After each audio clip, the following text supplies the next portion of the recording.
it's typical for an entry-level budget laptop to have cheaper specs, subpar display, barely sufficient storage, and just overall mech quality para magkasya siya sa low-cost price tag. The old me would probably settle for those cause, well, they're from a well-known brand and wala na akong time at knowledge para mag-research. But what if I tell you that there's a laptop na merong magandang specs, mas magandang display, sapat na storage capacity, and overall good build quality at the same price sa specs na sinabi ko kanina? I know it sounds like a scam, but it does actually exist, and I'm here to tell you guys about it. I am Kea from UniPC, introducing the Chewy Corebook X 2023.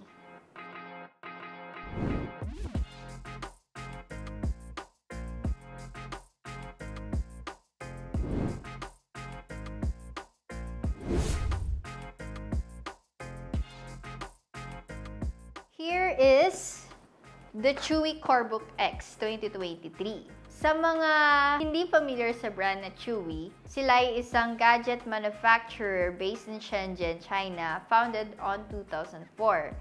Kilala sila sa mga napakamura but decently designed tablets at laptops tulad nito. Now that you have a bit of knowledge sa brand, focus na tayo dito sa kanyang product. So, this is the packaging ng ating Corebook X. If napapansin mo, kasang pizza box, right? Super square niya. Tapos, ito yung likod niya. Dito nakalagay yung specifications. Yan, mamaya i-discuss natin yan. So, ayan. Let's open it up. Box for what I think is the charger.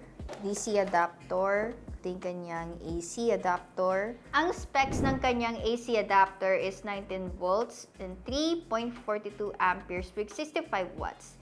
And I've noticed na gumamit sila ng 2-prong plug instead of the usual 3. I don't know about you guys, pero laging may shortage ng adapter sa bahay or kahit sa office. And it takes so much space in your bag and when you plug it in sa extension. So, 2-prongs charger is a plus.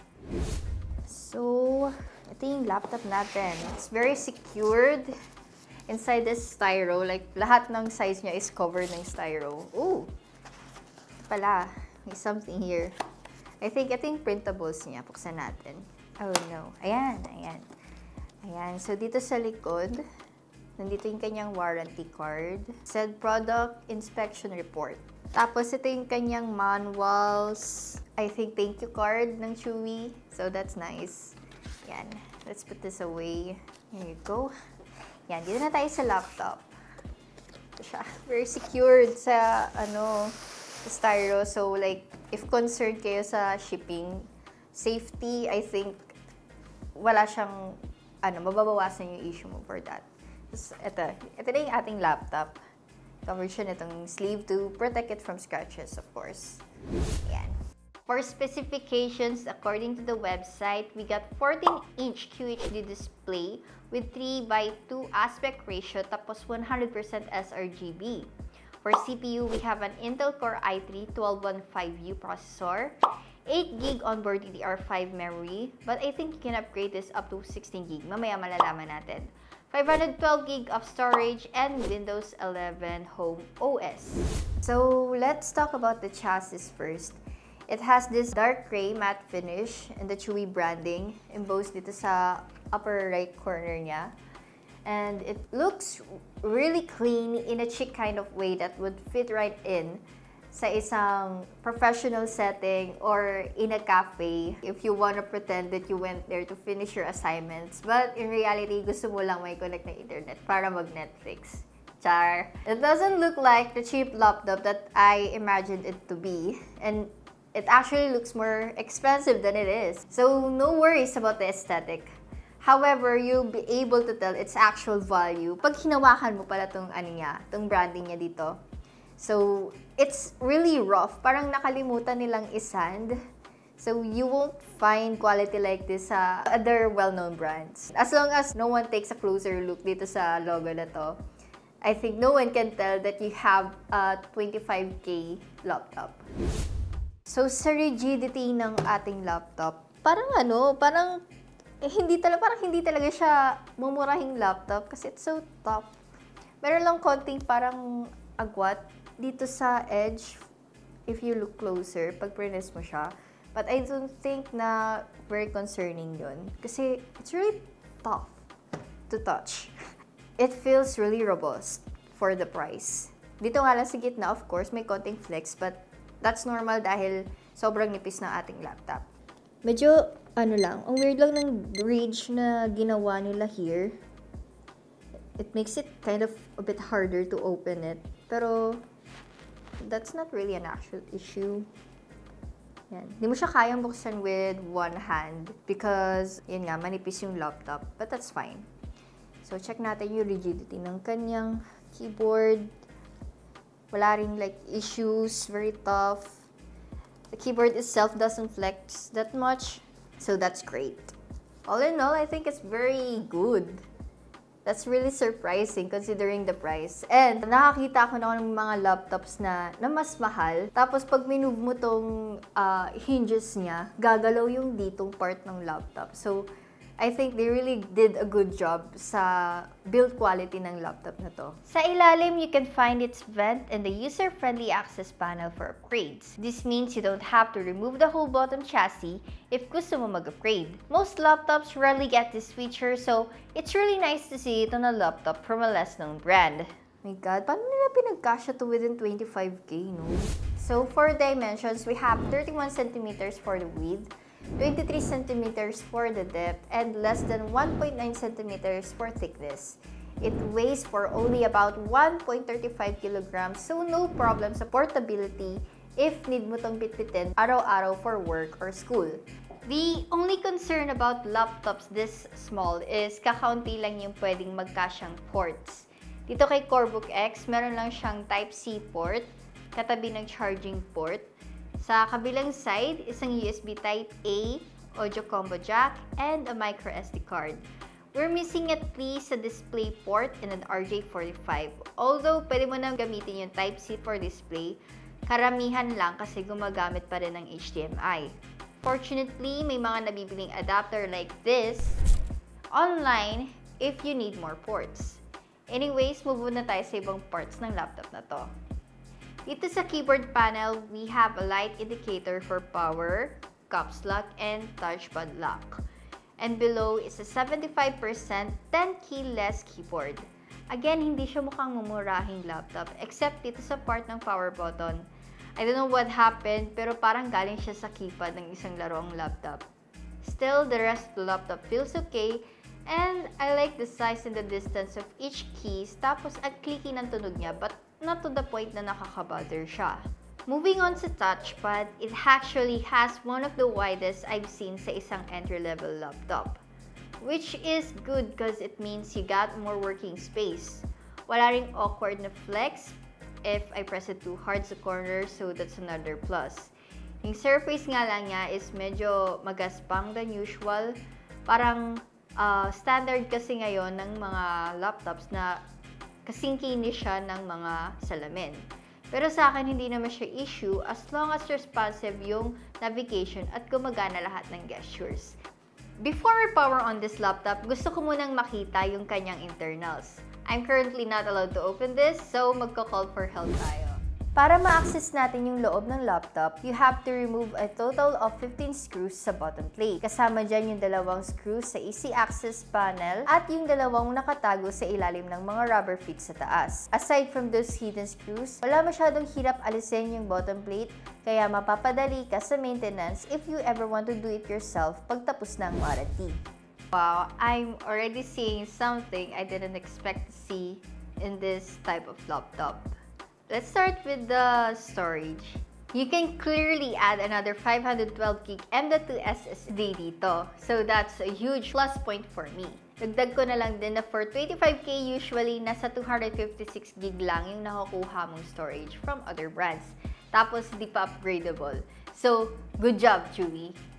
I cannot see another extra slot for another memory. Pero wag ma-disappoint agad kasi yung onboard 8GB DDR5 na meron sa laptop na ito ay 2 beses na mas mabilis compared sa 3200 MHz ng DDR4. Usually din, naglalagay lang sila ng DDR5 sa mga mas mamahaling gaming laptops. So, it's a bit surprising na makita siya sa ganitong klaseng laptop. Sa cooling configuration naman niya, they've managed to fit in a small fan sa manipis niyang katawan at dalawang heat pipes. Although hindi ako mag-expect masyado na mabatili niya sobrang lamig yung ating board, especially on like heavier tasks. Pero it's still nice to see na inisip pa din nila kung paano nila mapaparetain yung normal temperatures ng laptops. Finally, sa battery, meron itong 4,000 mAh, 46.2 watts that Chewy claims na kayang mag-last for 8 hours. However, on our testing, about 3 hours lang yung tinagal ng battery niya on video playback habang naka 50% brightness yung screen. Maybe kung mas mababa pa na onti yung brightness, it should probably last longer. So, these are the speakers. Nasa ibaba siya ng ating battery. I'm not sure kung anong specs nito kasi walang sinabi sa website Chewy. Pero, it looks different than other speakers that I've seen on other similar priced laptops. Yung Wi-Fi naman na ginamit niya is the Wi-Fi 6. Karaniwan na naririnig natin, Wi-Fi 6E. So, Wi-Fi 6 is a bit slower than Wi-Fi 6E. But still, sa testing namin, nakakapag-stream pa rin naman siya ng videos online without buffering. So, I think it will all come down to your internet speed. So, that's everything I can tell you about the internals. Balik na natin yung kanyang backplate. Taran! Char! Di pa rin ako pwedeng gumalaw talaga nito. So again, this laptop has an Intel Core i3-12150U processor. It has 2 performance cores and 4 efficiency cores. So that's a total of 6. Meron din itong 8 threads and a clock speed of 1.2 GHz. Although i3 lang siya, it came from a newer and much more improved gen ng Intel processors. So, mas maganda pa rin yung performance niya compared to older models while keeping the cheap price. Here's a chart comparing it from older gen CPUs based on CPUbenchmark.net. If hindi pa obvious kanina, this laptop doesn't have a dedicated GPU, so the graphics processing will be reliant on the Intel UHD graphics na meron sa processor. In other words, itong laptop na to ay hindi pang gaming, professional video editing, or 3D modeling. However, you can still use this for basic Photoshop editing, drawing applications as long as hindi kayo gagamit ng 3D models, and mobile video editing tulad ng CapCut. Let's talk about one of the major highlights nitong Corebook X, which is the display. It's actually my first time seeing a cheap entry-level laptop that has 100% sRGB. Usually kasi nasa around 50 or 60 sa ibang brands to maybe reduce the cost. So, it was kinda unbelievable at first, but now na nakita ko na, I'm really surprised na makitang napakatingkad ng kulay niya. Medyo problem nga lang, gumamit sila ng glossy screen finish. This could be an issue on outdoor use dahil sa reflection, but thankfully, mataas yung maximum brightness ng screen niya, kaya kita pa rin kahit papaano sa maliwanag. Also, I think the glossy screen plus the 100% sRGB made it look like a high-quality OLED screen. Ito nasabi ko na kanina, pero ulitin ko na lang din. Meron itong 2K resolution, so that's 2560 by 1440 pixels. A big upgrade sa isang 1080p when it comes to vertical space. So aside from having crispier visuals, mas malaki din yung space mo for working on documents or spreadsheets. Going back dito sa camera, it supports 720p resolution with 0.9 megapixels. It's really not the best, but what I like about here is ina-adjust niyo yung brightness ng image depende sa liwanag or dilim ng room. In this demo, I showed 3 different levels or brightness sa aming office from pinakamaliwanag to sa pinakamadilim. And as you can see, nag-a-adjust siya ng kusa. However, the pixel quality significantly went down nung lumipat ako sa studio that has darker walls compared sa aming main office. Kaya make sure na lang na nasa brightly lit room kayo if you're planning to use the camera. Ito naman ang demo ng kanyang built-in microphone. So, ito naman yung sample ng kanyang audio from its built-in microphone. As you can hear, it's not really the best, pero as long as naiintindihan nyo pa rin naman yung sinasabi ko, I think swak na to for basic video calls. To conclude this review, here are my final thoughts about the Chewy Corebook X 2023. I think most of us can tell na hindi ka lugi sa laptop na to. For the price of 25,000 pesos, meron ka ng well-configured specs, 12 Gen i3 plus DDR5 memory, solid at napakatingkad na 2K display, tapos mas maraming storage offered than other brands. Tapos ang well-built pa ng chassis niya. However, isama mo din sa consideration yung quality ng ibang parts na ginamit sa kanya. From what I've heard sa tech grapevine, mataas daw yung return rate ni Chewy. Not surprising considering na napakamura niya. They gotta ship out some parts para panindigan yung presyo niya, right? Meron naman siyang 1-year warranty. And they've been working to make it 2 years para sulit talaga. Baka maging deal breaker din sa'yo yung onting ports, but again, you can always buy a Type-C adapter na meron ng HDMI at RJ45 for less than 500 pesos, I think. Lastly is yung pag-init mismo ng unit kapag medyo mabigat yung task. Just make sure na your laptop is properly ventilated at huwag gagamitin sa mga bagay na hindi dapat gagamitin. If you're interested in purchasing this laptop, meron itong retail price na $25.99 SRP, but kay UniPC, $24.999 mo lang siyang makukuha. At makakuha ka ng free na Chewy backpack at 32GB na flash drive from us. Wait guys, I'm sorry for interrupting this video, but there's a new info about the freebies from our supplier. Apparently, you're also getting a free MS Office Home 2019 upon purchasing this laptop. So if that didn't make the deal even more sweeter, I don't know what else to tell you guys. Please note na limited lang ang stock, so isip na mabilis. You can also avail this on installment via home credit or credit card. Nagde-deliver din kami nationwide and available ang COD within Greater Metro Manila. So dito nagtatapos ang ating review. If you have any thoughts about this laptop or the review itself, please comment down below. Tas same sa mga suggestions nyo or any other review request. Super thank you din sa 1,000 subs guys. Again, I'm Kea and I hope to see you guys again on the next video. Bye!